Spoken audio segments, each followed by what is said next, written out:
GSP offers high-quality parts with OEM fitment. Today, we're going to show you how to replace the CV joint. First, get the car up in the air, either on a lift or on jack stands. Safety first. Before you get started, you'll need to make sure you've got some specialty tools like snap ring pliers, torque wrench, and a pry bar. With your tools assembled, remove the wheel.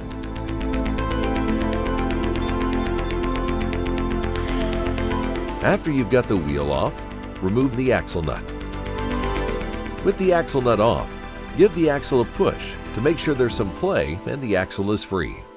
Then remove the bolts on the lower ball joint and pry the lower control arm down and separate the ball joint. With the lower control arm out of the way, turn the wheel and pull the axle out of the hub, rotor, spindle. The next step is to pop the axle out of the transmission. Once you've got the axle out, you'll need to cut the clamps off and remove the CV boot. With the boot removed, remove the CV joint and clean up all the old grease off of the spline shaft.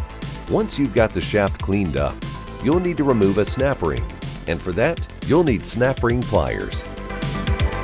With the snap ring removed, the CV joint will separate from the axle.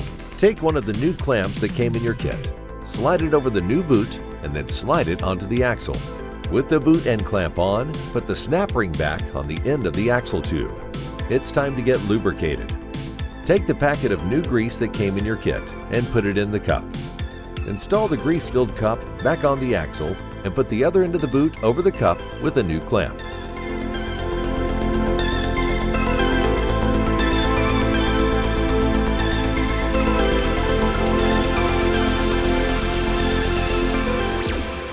Now that the new boot is on, we've got to get it back on the car.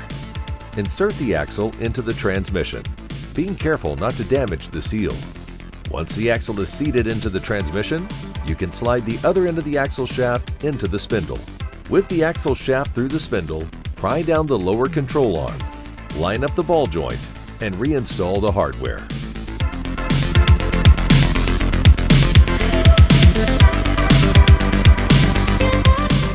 Now you can put the axle nut back on. Reinstall the wheel.